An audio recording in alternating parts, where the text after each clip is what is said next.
ಜೀನಾಗೆ ಸಂಪಾದಕತ್ವದಲ್ಲಿ ಜಿಎನ್ಎಸ್ news ಸಾಗರಿಸುತ್ತದೆ ಆಚೆ ಈಚೆ. ಬುಧವಾರದ news ಅಪ್ಡೇಟ್ಗೆ ತಮಗೆ ಸ್ವಾಗತ. ಮುಖ್ಯಾಂಶಗಳು.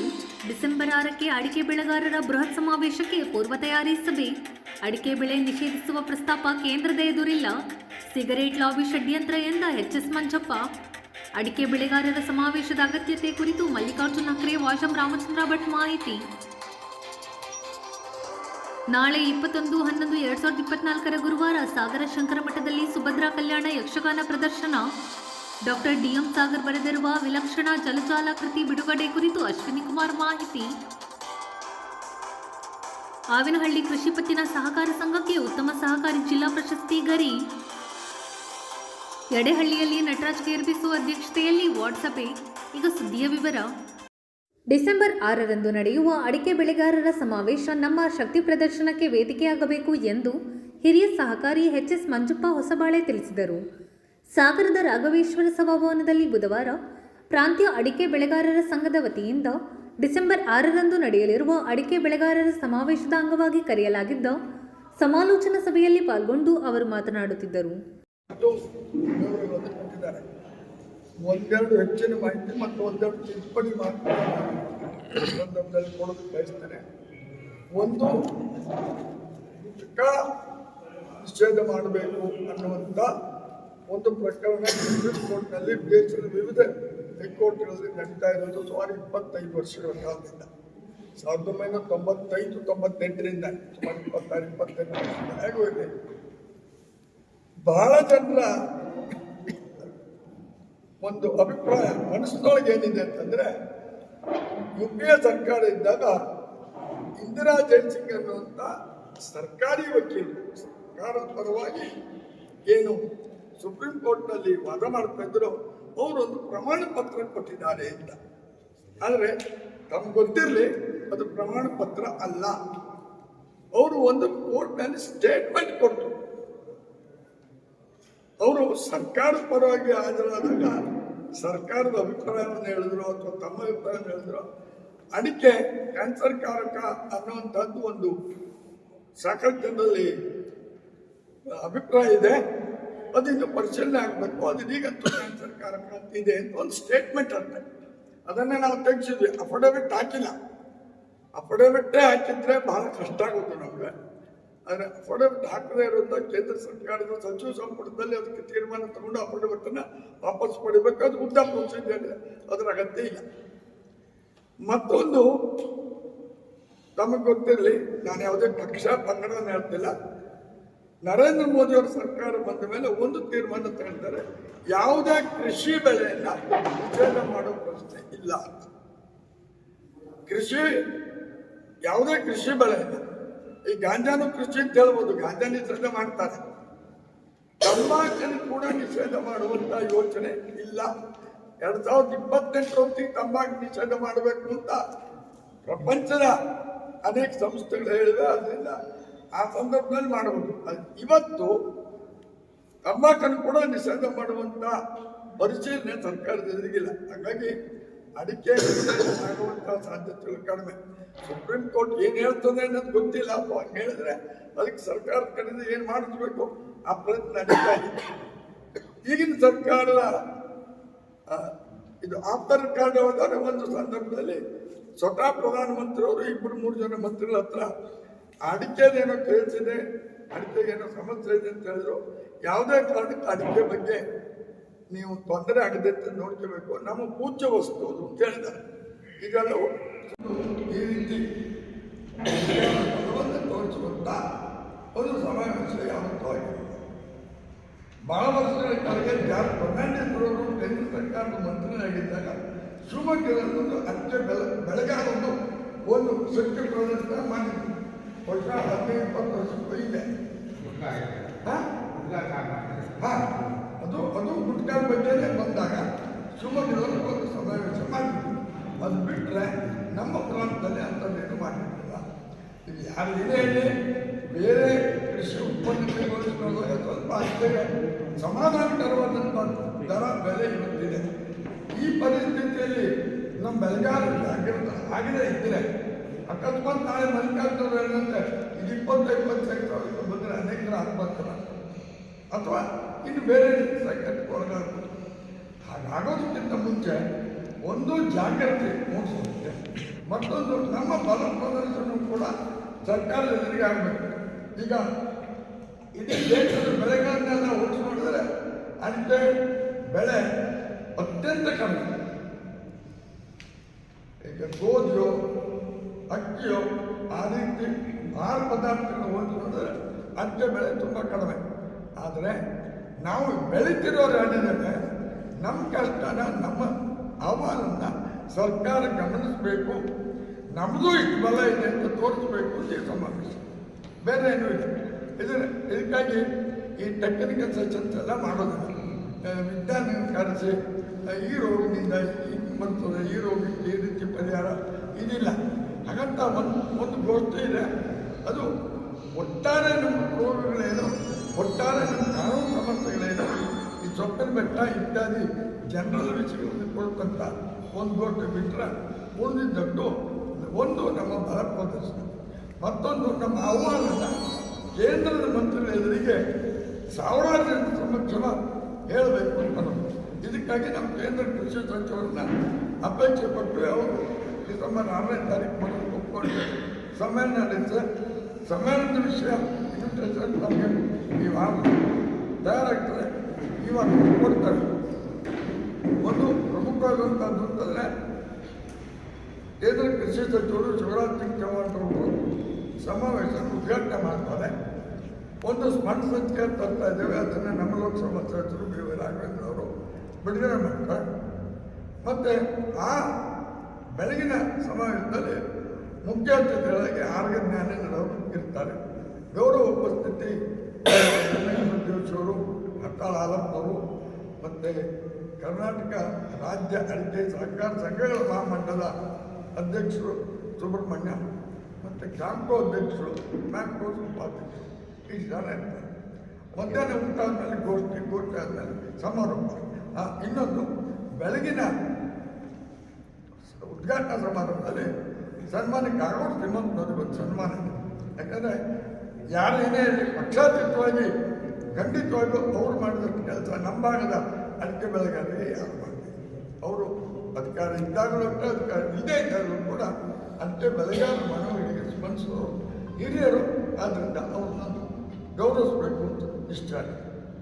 ಮಧ್ಯಾಹ್ನ ಮೇಲೆ ಗೋಷ್ಠಿಗಳು ಮುಗಿದ ಮೇಲೆ ಮುಕ್ತಾಯ ಸಮಾರಂಭ. ಅದಕ್ಕೆ ಮುಖ್ಯ ಅತಿಥಿಗಳಾಗಿ ರಾಜ್ಯದ ತೋಟಗಾರಿಕೆ ಸಚಿವರು ಶ್ರೀ ಎಸ್ ಮಲ್ಲಿಕಾರ್ಜುನ ಅವರು ಬರ್ತಾರೆ. ಮತ್ತು ಅಡಿಕೆ ಬೆಳೆಗಾರರ ಸಂಘದ ಹಿಂದಿನ 5 ಜನ ಅಧ್ಯಕ್ಷರು ಇದ್ದಾರೆ, ನಮ್ಮ ಮಧ್ಯೆ ಇದ್ದಾರೆ. ಅವ್ರನ್ನ ಸನ್ಮಾನ ಮಾಡಬೇಕು. ಅದಕ್ಕೆ ನಮ್ಮ ಜಿಲ್ಲಾ ಉಸ್ತುವಾರಿ ಸಚಿವರು ಶ್ರೀಮಾನ್ ಮಧು ಬಂಗಾರಪ್ಪನವರು ಬರ್ತಾರೆ. ಅದೇ ರೀತಿ ಗೌರವ ಉಪಸ್ಥಿತಿ ಅವರು ಕೂಡ ಇದೆ. ಡಾಕ್ಟರ್ ಚಿಕ್ಕಂದೂರು ರಾವ್ ಅವರು, ಮಂಜುನಾಥ್ ಗೌಡರು, ಆಮೇಲೆ ಆಪ್ಸ್ಕೋಸ್ ಮತ್ತು ತೋಟಗಾರಿಕೆ ಸಂಸ್ಥೆಯ ಅಧ್ಯಕ್ಷರು, ಇವರು ಗೌರವ ಉಪಸ್ಥಿತಿ ಇರುತ್ತೆ. ಸಾಯಂಕಾಲ ಸಮಾರೋಪ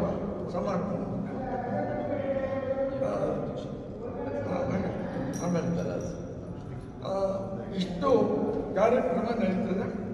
ದಯಮಾಡಿ ಇದಕ್ಕೆ ಪ್ರಚಾರ ನಮ್ಮ ಕಡೆಯಿಂದ ಸಾಕಷ್ಟಾಗಿದೆ. ಬೆಳಗಾವಿ ಮನೆಗಳಿಗೂ ಕರಪತ್ರ ಹೋಗಿದೆ. ನಾವು ಧನ ಸಂಗ್ರಹಕ್ಕಾಗಿ ಮನೆಗೂ ನಾವು ಅಪ್ರೋಚ್ ಮಾಡಿದ್ದೇವೆ. ಆದರೂ ಯಾರೋ ಒಬ್ಬರು ಮೂಲೆಯಲ್ಲಿ ಇದ್ದವರು ಅಥವಾ ಬೆಳಗಾವಿ ಅಲ್ಲದೇ ಇದ್ದವರು ಕೂಡ ಈ ವಿಷಯ ತಿಳಿಬೇಕು. ತಾವು ದಯಮಾಡಿ ಇದಕ್ಕೊಂದು ಪ್ರಚಾರ ಕೊಡಬೇಕು ಅಂತೇಳಿ ತಮ್ಮಲ್ಲಿ ಕೇಳ್ಬೇಕು. ಬೆಳೆಗಾರರ ಸಂಘದ ಅಧ್ಯಕ್ಷ ವಾಶಂ ರಾಮಚಂದ್ರ ಭಟ್ ಹಾಗೂ ಸಮಾವೇಶದ ಸಹ ಸಂಚಾಲಕ ಮಲ್ಲಿಕಾರ್ಜುನ್ ಹಕ್ರೆ ಮಾತನಾಡಿ, ಆ ದೃಷ್ಟಿಯ ಯೋಚನೆ ಮಾಡ್ಕೊಂಡು ಸಮಾವೇಶ ಮಾಡಬೇಕು ಅಂತ ಹಿಂದೆಲ್ಲ ನಿಮ್ಮೆಲ್ಲರ ಸಮ್ಮುಖದಲ್ಲಿ ತೀರ್ಮಾನ ಆದಂತೆ ಡಿಸೆಂಬರ್ 6ನೇ ತಾರೀಕು ನಾವು ಈಗಾಗಲೇ ಯೋಚನೆಯನ್ನ ಮಾಡಿದ್ವಿ. ಹಾಗಾಗಿ ಆ ದಿವಸ ಬೆಳಿಗ್ಗೆ ನಮ್ಮ ಅಡಿಕೆ ಸಮಾವೇಶದ ಉದ್ಘಾಟನೆಯನ್ನ ಕೇಂದ್ರ ಮಂತ್ರಿಗಳು ಈಗಾಗಲೇ ಶಿವರಾಜ್ ಸಿಂಗ್ ಚೌಹಾಣ್ ಒಪ್ಕೊಂಡಿದ್ದಾರೆ, ಅವ್ರು ಮಾಡ್ತಾ ಇದ್ದಾರೆ.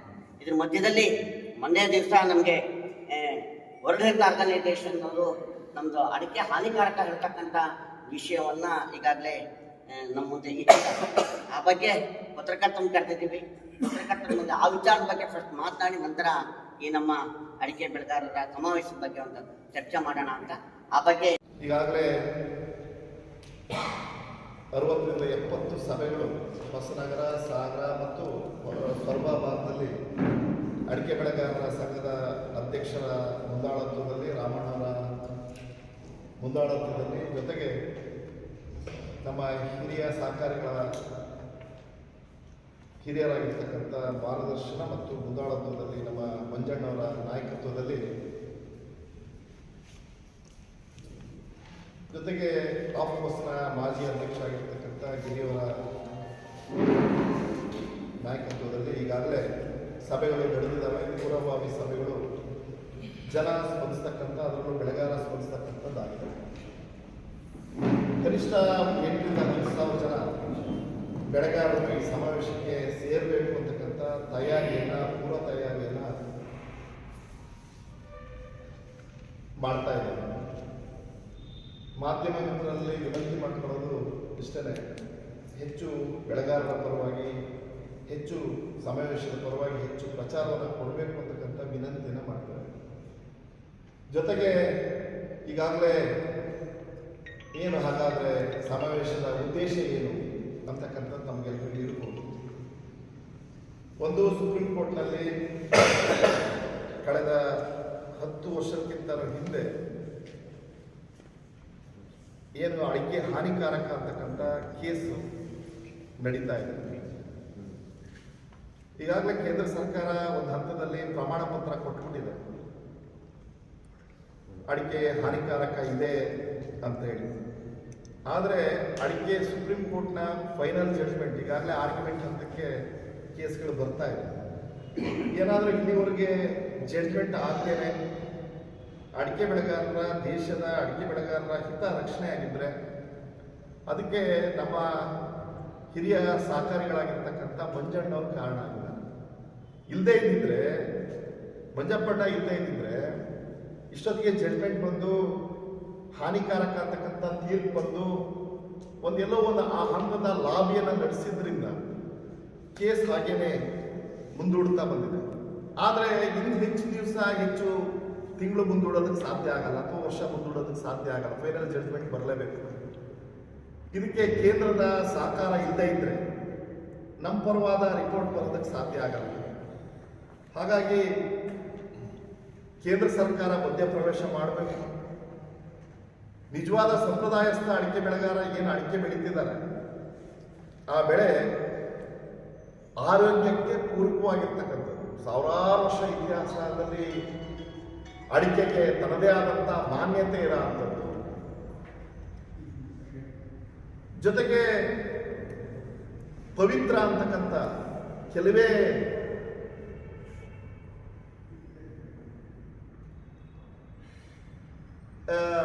ವಸ್ತುಗಳಲ್ಲಿ ಅಡಿಕೆನೂ ಸಹಿತ ಒಂದು. ಜೊತೆಗೆ ಅದರಲ್ಲಿ ಈ ನಮ್ಮೆಲ್ಲ ಹಿರಿಯರೆಲ್ಲ ಅಡಿಕೆ, ಸುಣ್ಣ, ಎಲೆ ಹಾಕ್ಕೊಂಡು 80 ವರ್ಷ, 90 ವರ್ಷ, 100 ವರ್ಷ, 110 ವರ್ಷ ಹಲ್ಲು ಸಹಿತ ಒಂದು ಹಾಳಾಗ್ದೇನೆ ಇದ್ದಂಗೆ, ಹಲ್ಲು ಸಹಿತ ಅಡಿಕೆ ಎಲೆ ಹಾಕ್ತವನು ಹಲ್ಲು ಸಹಿತ ಹಾಳಾಗ್ಲಿಲ್ಲ, ಹಾಗೆ ಇದ್ದು ಅದರ ಬಳಕೆ ಮಾಡ್ಕೊ ಬಂದವರಿಗೆ ಯಾರಿಗೂ ಸಹಿತ ಬಾಯಿ ಕ್ಯಾನ್ಸರ್ ಬಂದಿರೋ ಉದಾಹರಣೆ ಒಂದೂ ಸಿಗ್ಲಿಕ್ಕೆ ಸಾಧ್ಯ ಇಲ್ಲ. ನಮ್ಮ ಮಲೆನಾಡು ಭಾಗದಲ್ಲಿ ಈ ನಮ್ಮ ಸಂಪ್ರದಾಯಸ್ಥ ಅಡಿಕೆ ಬೆಳೆಗಾರ ಏನು ಈ ಭಾಗದಲ್ಲಿ ಕಾಣ್ಲಿಕ್ಕೆ ಸಾಧ್ಯನೇ ಇಲ್ಲ. ಆದರೆ ಬಹಳ ದೊಡ್ಡ ಆಶ್ಚರ್ಯ ಏನು ಅಂತ, ಮೊನ್ನೆ WHO ಅವರು ಹೇಳಿಕೆ ಕೊಟ್ಟಿದ್ದಾರೆ, ಅಡಿಕೆ ಕ್ಯಾನ್ಸರ್ ಕಾರಕ ಅನ್ನೋ ಮಾತನ್ನ, ಹಾನಿಕಾರಕ, ಕ್ಯಾನ್ಸರ್ ಕಾರಕ, ಹಾಗಾಗಿ ಅದನ್ನ ಬೆಳೆ ವಿಸ್ತರಣೆಯನ್ನ ತಡೆ ಹಿಡಿಬೇಕು ಅನ್ನೋ ಅಭಿಪ್ರಾಯ ಏನು ವ್ಯಕ್ತಪಡಿಸಿದೆ. ಎಲ್ಲೋ ಒಂದು ಕಡೆ ಸಿಗರೇಟ್ ಲಾಬಿ ಇಡೀ ದೇಶ, ಇಡೀ ಮುಂಚೆ ನಮ್ಮ ದೇಶದಲ್ಲಿ ಆ ಲಾಬಿನ ಬಹಳ ವ್ಯವಸ್ಥಿತವಾಗಿ ಮಾಡಿರ್ತಕ್ಕಂಥದ್ದು ಕಂಡ್ವಿ. ಒಂದು ಅಪಪ್ರಚಾರವನ್ನ ಕೊಟ್ಟಿರೋಂಥದ್ದು ಕಂಡ್ವಿ. ಅಪಪ್ರಚಾರಕ್ಕೆ ನಮ್ಮ ಸರ್ಕಾರಗಳು ಎಲ್ಲೋ ಒಂದು ಕಡೆ ಅದಕ್ಕೆ ಕಿವಿ ಕೊಟ್ಟಿರ್ತಕ್ಕಂಥದ್ದು ಕೇಳಿದ್ವಿ. ಇವತ್ತು ಇಡೀ ವರ್ಲ್ಡ್ನಲ್ಲಿ, ಇಡೀ ಪ್ರಪಂಚದಲ್ಲಿ ಇವತ್ತು ಒಂದು ಅಭಿಪ್ರಾಯನ ಮೂಡಿಸುವಂಥದ್ದು.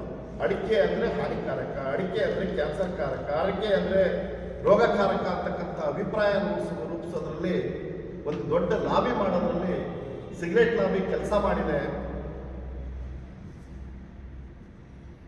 ಅನ್ನೋದು ನಮಗೆಲ್ಲ ಕಾಣಿಸ್ತಾ ಇದೆ. ಇದಕ್ಕೆ ಮುಂದಿನ ದಿವಸದಲ್ಲಿ ಅಡಿಕೆ ದರದ ಮೇಲೆ ಪರಿಣಾಮ ಬಿದ್ದುಬಿಡ್ಬೋದು. ಹೀಗೆ ನಾವು ಬಿಟ್ಟರೆ, ಒಂದು ಸುಪ್ರೀಂ ಕೋರ್ಟ್ ಕೇಸು, 2 WHO ಹೇಳಿಕೆ ಕೊಟ್ಟಿರೋ ಅಂಥದ್ದು. ಇವು ಮುಂದಿನ ದಿವಸದಲ್ಲಿ ಕೋರ್ಟ್ ಮೇಲೂ ಸಹಿತ ಪರಿಣಾಮ ಬೀರುತ್ತೆ. ಕೋರ್ಟು ಸಹಿತ ಎಲ್ಲೋ ಒಂದು ಕಡೆ ಒತ್ತಡಕ್ಕೆ, ಯಾಕಂದರೆ WHO ಹೇಳ್ಬಿಟ್ಟಿದೆ ಅಂದರೆ ಇಲ್ಲಪ್ಪ ಇದು ಅದರ ವರದಿ, ಆ ವರದಿ ಏನೋ ಒಂದು ವರದಿ ಇದೆ ಅವ್ರ ಕೈಯಲ್ಲಿ. WHO ಹತ್ರ ಒಂದು ವರದಿ ಇದೆ. ಆ ವರದಿ ತಯಾರು ಮಾಡಿದವರು ಯಾರು, ಅದಕ್ಕೆ ಯಾರು ಕಾರಣಕರ್ತರು ಅನ್ನೋದು ಕೋರ್ಟಿಗೆ ಗೊತ್ತಾಗೋದಿಲ್ಲ. ಇಲ್ಲಪ್ಪ ನಮ್ಮ ಅಡಿಕೆ. ಈ ಸಂದರ್ಭದಲ್ಲಿ RS ಗಿರಿ, BA ಇಂದುಧರ ಬೇಸೂರು, KC ದೇವಪ್ಪ, ವಿಜಯೇಂದ್ರ, ರಾಜೇಂದ್ರ ಕಂಡಿಕ, ಅನಿಲ್ ಕುಮಾರ್ ಇನ್ನಿತರರು ಹಾಜರಿದ್ದರು. ನವೆಂಬರ್ 21ರಂದು ಶೃಂಗೇರಿ ಶಂಕರಮಠದಲ್ಲಿ ಪುಸ್ತಕ ಬಿಡುಗಡೆ ಮತ್ತು ಯಕ್ಷಗಾನ ಪ್ರದರ್ಶನ ಹಮ್ಮಿಕೊಳ್ಳಲಾಗಿದೆ ಎಂದು ಶೃಂಗೇರಿ ಶಂಕರಮಠದ ಧರ್ಮದರ್ಶಿ ಅಶ್ವಿನಿ ಕುಮಾರ್ ತಿಳಿಸಿದರು. ಬುಧವಾರ ಸುದ್ದಿಗೋಷ್ಠಿಯಲ್ಲಿ ಮಾತನಾಡಿದ ಅವರು, ಎಲ್ಲರಿಗೂ ನಮಸ್ಕಾರ. ನಾಳೆ ಅಂದರೆ 21ನೇ ತಾರೀಕು ಗುರುವಾರದಂದು ಸಂಜೆ ಸಾಗರ ಶೃಂಗೇರಿ ಶಂಕರ ಮಠದಲ್ಲಿ 2 ಕಾರ್ಯಕ್ರಮವನ್ನು ನಾವು ಹಮ್ಮಿಕೊಂಡಿದ್ದೇವೆ. ಒಂದು ಯಕ್ಷಗಾನ ಪ್ರದರ್ಶನ, ಅದು ಸಂಜೆ 4 ಗಂಟೆಗೆ ಪ್ರಾರಂಭ ಆಗ್ತದೆ. ಸುಭದ್ರಾ ಕಲ್ಯಾಣ, ಭಾಗವತರು ರಾಮಕೃಷ್ಣ ಹೆಗಡೆ ಇಂದೂರು ಹಾಗೂ ನಮ್ಮ ನಾಡಿನ ಹೆಸರಾಂತ ಕಲಾವಿದರಾದ ಕೃಷ್ಣಯಾಜಿ ಬಂಕೂರವರು, ಗಣಪತಿ ಹೆಗಡೆ ತೊಂಡಿಮನೆ, ಶ್ರೀಧರ್ ಭಟ್ ಕಾಸರಗೋಡು, ಸಂಜಯ್ ಬೆಳೆಯೂರು, ಶ್ರೀಮತಿ ಅಶ್ವಿನಿ ಕೊಂಡದಪುರಿ ಹಾಗೂ ಇನ್ನಿತರು ಈ ಒಂದು ಕಾರ್ಯಕ್ರಮದಲ್ಲಿ ಭಾಗವಹಿಸ್ತಾ ಇದ್ದಾರೆ. 4ರಿಂದ 7 ಗಂಟೆಯವರೆಗೆ ಯಕ್ಷಗಾನ ಇರುತ್ತದೆ. ಇದರ ಮಧ್ಯ ನಮ್ಮ ಊರಿನವರೇ ಈಗ ವಿದೇಶದಲ್ಲಿ, ಅಂದರೆ ಅಮೇರಿಕದ ಆರಿಜೋನದಲ್ಲಿ ನೆಲೆಸಿರುವಂತಹ ಡಾಕ್ಟರ್ DM ಸಾಗರ್ ಅವರು ಬರೆದಿರುವಂತಹ ಪುಸ್ತಕ ವಿಲಕ್ಷಣ ಜಲಜಾಲ ಅಂತೇಳಿ, ಅಂದರೆ ಈ ನೀರಿನ ಬಗ್ಗೆ ಅವರು ಒಂದು ವೈಜ್ಞಾನಿಕವಾಗಿ ಸಮಗ್ರವಾಗಿ ಅಧ್ಯಯನವನ್ನು ಮಾಡಿ ಆ ಪುಸ್ತಕವನ್ನು ಅವರು ಬರೆದಿದ್ದಾರೆ. ಆ ಪುಸ್ತಕದ ಲೋಕಾರ್ಪಣೆ ಸಹ ಈ ಸಂದರ್ಭದಲ್ಲಿ ಇರುತ್ತದೆ. ಈ ಒಂದು ಪುಸ್ತಕ ಬಿಡುಗಡೆಯನ್ನು ಇವರ ತಂದೆಯವರೇ ಹೆಡ್ ಮಾಸ್ಟರ್ ಆಗಿ ಬಹಳ ಒಳ್ಳೆಯ ಹೆಸರು ಸಂಪಾದನೆ ಮಾಡಿರುವಂಥವ್ರು, ಒಬ್ಬ ಶಿಕ್ಷಕರಾಗಿ ಕೆಲಸವನ್ನು ಮಾಡಿದಂಥವ್ರು, ದೊಡ್ಡೇರಿ ಮಹಾಬಲಿಗಿರಾವ್ ಅಂತೇಳಿ. ಹಾಗೆ ಪುಸ್ತಕದ ಕುರಿತು ನಮ್ಮ ನಾಡಿನ ಪರಿಸರವಾದಿಗಳು ಹಾಗೂ ಇದರ ಬಗ್ಗೆ, ಪರಿಸರದ ಬಗ್ಗೆ ಚೆನ್ನಾಗಿ ಅಧ್ಯಯನ ಮಾಡಿರುವಂಥ ಅಖಿಲೇಶ್ ಚಿಪ್ಪಡಿ ಅವರು ಪುಸ್ತಕದ ಕುರಿತು ಮಾತಾಡ್ತಾರೆ. ಅಧ್ಯಕ್ಷತೆಯನ್ನು ನಾನೇ ವಹಿಸ್ತಾ ಇದ್ದೇನೆ. ಹಾಗೆ ಮುಖ್ಯ ಅತಿಥಿಗಳಾಗಿ TV ಪಾಂಡುರಂಗ ಹಾಗೂ BH ಲಿಂಗರಾಜು ಇವರು ಈ ಕಾರ್ಯಕ್ರಮದಲ್ಲಿ ಇರ್ತಾರೆ. ಡಾಕ್ಟರ್ DM ಸಾಗರ್ ಅವರ ಬಗ್ಗೆ 1-2 ಮಾತನ್ನ ಹೇಳಬೇಕು ಅಂತ ಹೇಳಿದರೆ, ಅವರು ಕುವೆಂಪು ವಿಶ್ವವಿದ್ಯಾಲಯದಲ್ಲಿ ಪೋಸ್ಟ್ ಗ್ರಾಜ್ಯುಯೇಷನ್ ಮಾಡಿದರು. ಅಲ್ಲಿ ಅವರು ಸುವರ್ಣ ಪದಕವನ್ನು ಆ ಒಂದು ಪೋಸ್ಟ್ ಗ್ರಾಜ್ಯುಯೇಷನ್ನಲ್ಲಿ ಪಡೆದರು.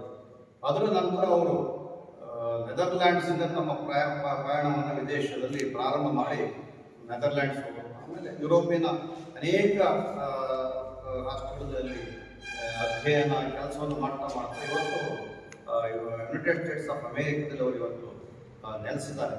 ಹಾಗೆ ಅವರು ಈ ಪುಸ್ತಕ ಬರೆಯೋದ್ರ ಜೊತೆಗೆ ಅನೇಕ ಪತ್ರಿಕೆಗಳಿಗೆ ಅಂಕಣಕಾರರಾಗಿ ಅವರು ವಿಜಯ ಕರ್ನಾಟಕ ಇರ್ಬೋದು, ಇಂಥ ಪತ್ರಿಕೆಗಳಿಗೆ ಅವರು ಲೇಖನಗಳನ್ನು ಅಂಕಣಕಾರರಾಗಿ ತಮ್ಮ ಪರಿಸರದ ಬಗ್ಗೆ ಅವರು ಬರಿತಾ ಇದ್ದಾರೆ. ಅವರು ಫಿಸಿಕ್ಸ್, ಆಪ್ಟಿಕಲ್ಸ್ ಕಂಡಕ್ಟ್ಸ್ ಮ್ಯಾಟರ್ ಫಿಸಿಕ್ಸ್ನಲ್ಲಿ ಅವರು PhD-ಯನ್ನು ಮಾಡಿದ್ದಾರೆ. ಹಾಗೆ ಅವರೀಗ ಪ್ರಸ್ತುತ ಪ್ರಿನ್ಸಿಪಲ್ ಆಪ್ಟಿಕಲ್ ಸೈಂಟಿಸ್ಟ್ ಆಗಿ ಅಮೇರಿಕದಲ್ಲಿ ಅವರು ಈಗ ಸೇವೆಯನ್ನು ಸಲ್ಲಿಸ್ತಾ ಇದ್ದಾರೆ. ನಮ್ಮೂರಿನವರೇ ಅವರು ಅಲ್ಲಿ ವಿದೇಶಕ್ಕೆ ಹೋಗಿ ಇನ್ನೊಂದು ಬಹಳ ಮಹತ್ವದ ವಿಚಾರ ಅಂತ ಹೇಳಿದ್ರೆ, ಇವತ್ತು ವಿಜ್ಞಾನ ಹೇಳಿದ ತಕ್ಷಣ ಎಲ್ಲವೂ ಆಂಗ್ಲ ಭಾಷೆಯಲ್ಲೇ ಇರುವಂಥದ್ದು. ಆದರೆ ಆ ಆಂಗ್ಲ ಭಾಷೆಯನ್ನು ಕೆಲವೊಂದು ಟೆಕ್ನಿಕಲ್ ವರ್ಡ್ಸನ್ನು ಕನ್ನಡದಲ್ಲೇ ಅವರು ಅದನ್ನು ಇದು ಮಾಡಿ ತರ್ಜುಮೆ ಮಾಡಿ ಅದನ್ನು ನಮ್ಮ ಕನ್ನಡಿಗರಿಗೆ ಬಹಳ ಉಪಯುಕ್ತವಾಗುವಂಥ ರೀತಿಯಲ್ಲಿ ಅದನ್ನು ಅರ್ಥ ಮಾಡ್ಕೊಳ್ಳೋ ರೀತಿಯಲ್ಲಿ ಅವರ ಲೇಖನಗಳನ್ನು ಆ ಒಂದು ಪಾರಿಭಾಷಿಕ ಶಬ್ದಗಳನ್ನು ಅವರು ಕೊಡೋದ್ರ ಮುಖಾಂತರ ಒಂದು ನಮ್ಮ ಕನ್ನಡ ನಾಡಿಗೆ ಈ ನವೆಂಬರ್ ತಿಂಗಳು ಅಂದರೆ ನಮಗೆ ಕನ್ನಡ ರಾಜ್ಯೋತ್ಸವದ ಸಮಯ. ಈ ಸಂದರ್ಭದಲ್ಲಿ ಅವರು ಕನ್ನಡಕ್ಕೂ ಸಹ ಈ ಒಂದು ಕೊಡುಗೆಯನ್ನು ಅವರು ಕೊಡ್ತಾ ಇದ್ದಾರೆ. ಡಾಕ್ಟರ್ DM ಸಾಗರ್ ಅವರು ಕೊಡಲಿಕ್ಕೆ ಭಾಳ ನಮಗೆ ಸಂತೋಷ ಆಗ್ತದೆ. ನಮ್ಮವರೇ ಪುಸ್ತಕವನ್ನು ಬರೆದಿದ್ದಾರೆ. ತಾವು ಬನ್ನಿ, ಹೆಚ್ಚಿನ ಪ್ರಚಾರವನ್ನು ಕೊಡಿ. ಇಂಥವ್ರು ಬೆಳೆಯಬೇಕು, ಇಂಥವರಿಂದ ಸಮಾಜಕ್ಕೆ ಉಪಯುಕ್ತತೆ ಆಗಬೇಕು ಅಂತ ಹೇಳುವಂಥ ದೃಷ್ಟಿಯಿಂದ ಈ ಕಾರ್ಯಕ್ರಮವನ್ನು ಸಾಗರ ಶೃಂಗೇರಿ ಶಂಕರ ಮಠದಲ್ಲಿ ಕಾರ್ಯಕ್ರಮ ಹಮ್ಮಿಕೊಂಡಿದ್ದೇವೆ. ಬನ್ನಿ, ಭಾಗವಹಿಸಿ, ಪ್ರೋತ್ಸಾಹಿಸಿ. ಡಾಕ್ಟರ್ DM ಸಾಗರ್ ಮಾತನಾಡಿ, ನೀರಿನ ಕುರಿತಾದ ಪುಸ್ತಕಗಳು, ನೀರಿನ ಕುರಿತಾದ ವೈಜ್ಞಾನಿಕ, ವೇದಕಾಲಿಕ ಹಾಗೂ ಹಿಸ್ಟಾರಿಕಲ್, ಆಮೇಲೆ ಟೆಕ್ನಾಲಜಿಕಲ್ ಇಂಪಾರ್ಟೆನ್ಸ್ ಏನು ಅನ್ನೋದನ್ನು ಕನ್ನಡದಲ್ಲಿ ಅತ್ಯಂತ ಸರಳವಾಗಿ ಸಾಮಾನ್ಯ ಹುಡುಗರಿಗೆ ತಲುಪುವ ಹಾಗೆ ವಿವರಿಸುವಂಥ ಪ್ರಯತ್ನವನ್ನು ಈ ಪುಸ್ತಕದಲ್ಲಿ ಮಾಡಿದ್ದೇನೆ. ಇದು ನೀರಿನ ಕುರಿತಾದ ಒಂದು ಸಮಗ್ರವಾದ ಪುಸ್ತಕ. ಯಾಕೆ ಅಂತ ಹೇಳಿದ್ರೆ, ನಾವು ನೀರು ಒಂದು ಕೂಡಲೇ ಒಂದು ಲೋಟ ನೀರನ್ನು ನಾವು ಇಮ್ಯಾಜಿನ್ ಮಾಡ್ಕೊಳ್ತೀವಿ, ಅಥವಾ ಒಂದು ಕೆರೆ, ಹೊಳೆ, ಅಥವಾ ಹೆಚ್ಚು ಅಂದರೆ ಸಮುದ್ರ, ಇಷ್ಟನ್ನು ನಾವು ಇಮ್ಯಾಜಿನ್ ಮಾಡ್ಕೊಳ್ತೀವಿ. ಆದರೆ ನೀರು ನಮ್ಮ ಬದುಕಿನ ಇಡೀ ಬದುಕಿನ ಈ ಭೂಮಂಡಲದ ಏನು ಒಂದು ಬ್ಯಾಲೆನ್ಸ್ ಇಲ್ಲ, ಅದನ್ನೇ ವ್ಯಾಪಿಸಿದೆ. ಈ ಉದಾಹರಣೆಗೆ ಸೂರ್ಯನ ಬೆಳಕು ಎಷ್ಟು ಬರಬೇಕು, ಅಥವಾ ಎಷ್ಟು ಭೂಮಿ ನೀರು ಕೊಡಬೇಕು, ಎಷ್ಟು ಅದು ಪ್ರತಿಫಲಿಸಬೇಕು, ಇದನ್ನು ನೀರು ನಿರ್ಧರಿಸುತ್ತೆ. ಗ್ರೀನ್ ಹೌಸ್ ಎಫೆಕ್ಟ್ ನಾವು ಏನು ಕರಿತೀವಿ ಅದ್ರ ಮೇಲೆ ಡಿಪೆಂಡ್ ಆಗುತ್ತೆ. ನೀರಿನ ಆವಿ ಅಂತ ಏನಿದೆಯಲ್ಲ, ಅದು ಗ್ರೀನ್ ಹೌಸ್ ಅನಿಲ ಅಂತ, ಹಸಿರು ಮನೆ ಅನಿಲ ಅಂತ ಏನಿರ್ತೀವಲ್ಲ ಅದು. ಸೊ ಈಗ 1 ಡಿಗ್ರಿ ಭೂಮಿ ಟೆಂಪ್ರೇಚರ್ ಇನ್ಕ್ರೀಸ್ ಆದರೂ ನಮ್ಮ ಬದುಕೇ ಅಲ್ಲೋಲ ಕಲ್ಲೋಲ ಆಗ್ತದೆ. ಹಿಮಾಲಯ ಅಂತ 1 ಡಿಗ್ರಿ ಕೂಡ ಹೆಚ್ಚು ಕಡಿಮೆ ಆಗದಿದ್ದಾಗೆ ಇದನ್ನು ಕಾಪಾಡುವ ಭೂಮಿಯಿಂದ ನೀರಿನ ಆವಿ, ಇದನ್ನು ನಾವು ಬಹಳಷ್ಟು ರಿಯಲೈಸ್ ಮಾಡ್ಕೊಳ್ಳೋದಿಲ್ಲ.